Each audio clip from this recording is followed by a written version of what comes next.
आपको नया साल का शुभकामना नहीं देंगे। कोई राजीव भाई दीक्षित के विचारों को मानने वाला लोग है। पिछले साल जहाँ तक है बुरा रहा। पूरी दुनिया नया साल मना रहा है, लेकिन ये मेरी समझ में ये नहीं आता कि किस तरह का नया साल है।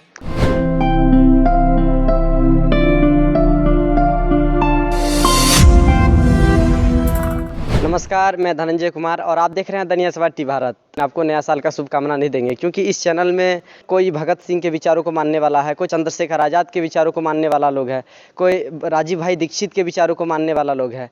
2020 आप लोग को भी पता होगा कितनी मुश्किलें से बीता, कितने कठिनाई आया। तो आज हम आए हैं अभी झारखंड के पाकुड़ जिले के लिट्टीपड़ा प्रखंड में, और लिट्टीपड़ा के ये +2 राज्यकृत उच्च विद्यालय लिट्टीपड़ा, और यहाँ पर इस विद्यालय के शिक्षक लोग हैं। हमें देशवासियों को संदेश देना था कि 2021 में कैसे कुछ बेहतर हो पाएगा। तो हमें लगता है शायद यह शिक्षा, यह ज्ञान हमें शिक्षकों से ही मिल सकता है। तो इसीलिए हम उन लोगों के बीच आए, उन लोगों से बात करेंगे और हम जानेंगे। मेरा नाम विद्यासागर है और मैं यहाँ पर संस्कृत अध्यापक के रूप में कार्यरत हूँ। कोरोना से पूरी दुनिया सहमी हुई थी, तो इसका असर पूरी दुनिया में देखा जा रहा था। अभी धीरे धीरे कोरोना का असर खत्म हुआ है, तो विद्यालय में बच्चे भी आ रहे हैं।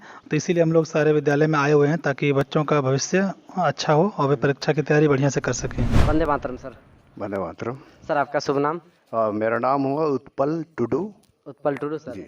तो सर आप पिछले साल का नया साल में बताइए कुछ कि कैसे बीता था, कैसे मनाए थे? जी। पिछले साल जहाँ तक है बुरा रहा, और विशेषकर पढ़ाई लिखाई के मामले में हमारे छात्र और जितने भी शिक्षकगण हैं हम लोगों से जितना बन पड़ा हम लोगों ने किया, और अधिकांश स्टूडेंट्स हमारे आए और काफ़ी कठिनाई से गुजरी, वो अलग बात है।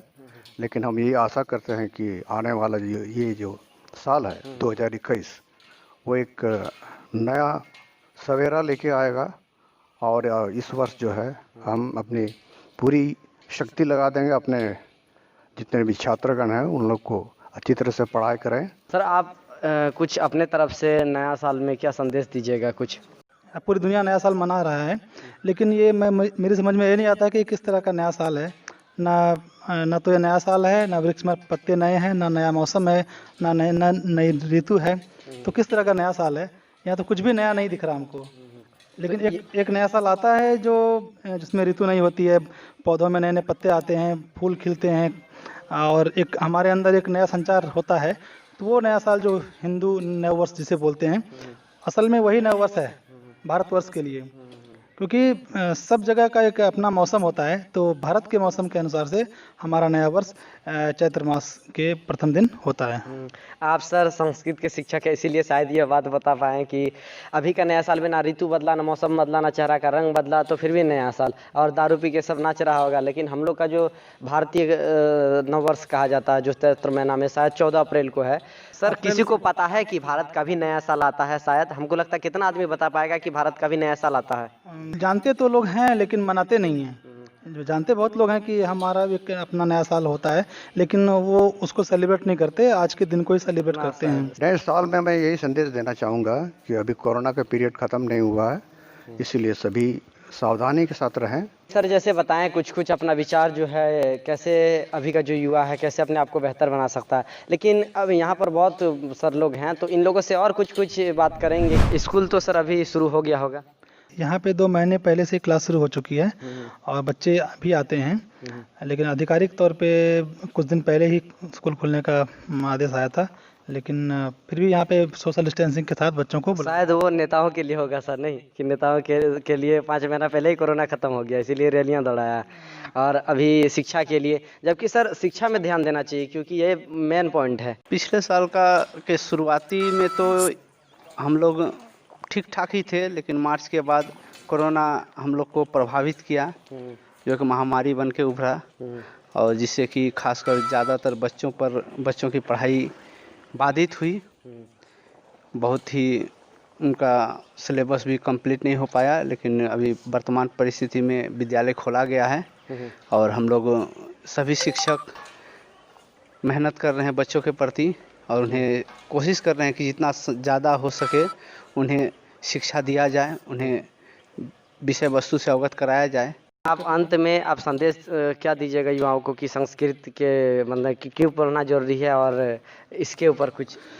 देखिए एक बहुत ही प्रसिद्ध उक्ति है कि भारतस्य प्रतिष्ठे द्वे संस्कृतम संस्कृतिस्तथा। Only two things can dignify India, one is Sanskrit and second is संस्कृति। सर इसका अर्थ बता दीजिए। केवल दो चीज़ें हैं जो भारत को गौरवान्वित कर सकती हैं, एक है संस्कृत और दूसरी है संस्कृति। तो हमें इन दोनों को साथ लेके चलना है। अगर हम किसी भी एक को छोड़ेंगे तो भारत नष्ट हो जाएगा, सही बात इसलिए दोनों को होना बहुत ज़रूरी है। है। जी सर, धन्यवाद सर, आपका विचार हमें बहुत अच्छा लगा सर। सर आपका शुभ नाम सर? मेरा नाम हुआ राकेश कुमार हेम्ब्रम। मैं +2 टीचर इकोनॉमिक्स विषय से सर कौन सा विषय पढ़ाते हैं सर? इकोनॉमिक्स अर्थशास्त्र। अर्थशास्त्र। सर इस विषय के बारे में बताइए कुछ, हमें तो बहुत अच्छा लगता है ये अर्थशास्त्र, क्योंकि अगर होता है ना कि इसमें जो अर्थव्यवस्था का जो रीढ़ का हड्डी कहा जाता है ये विषय, इससे हम क्या जान सकते हैं कुछ? अर्थशास्त्र विषय तो पूरा आर्थिक स्थिति पर आधारित है, इसीलिए सभी को इसकी जानकारी होनी ही चाहिए। और हम लोग ग्रामीण परिवेश में जैसे रहते हैं तो लगभग सब आर्थिक क्रिया करते ही हैं। तो एक विषय और व्यवहारिक नॉलेज में थोड़ा अंतर होता है, सिद्धांत। इस विषय से शायद मतलब अपने आप को लोग होता है ना कि गरीबी से दूर कर सकता है। नहीं, पूरा अभी जिस तरह की आर्थिक युग है उसमें अर्थशास्त्र का ज्ञान होना बहुत ही ज़रूरी है। और हम कहेंगे कि हर युवा एक आर्थिक स्थिति को देखते हुए अपने आप को परिस्थिति से ढलना चाहिए। जी सर, धन्यवाद सर। तो आप देखिए, हम ये बात किए और आपको बस यही कहेंगे कि अब युवा अगर इस ओर चल आया है, नया साल मना रहा है तो मनाए, लेकिन अपना संस्कृति, अपना पहचान, अपना इतिहास को ना भूलें। धन्यवाद। आप इसी तरह की स्टोरी देखने के लिए बने रहें हमारा चैनल दुनिया 60 भारत से। धन्यवाद। जय हिंद।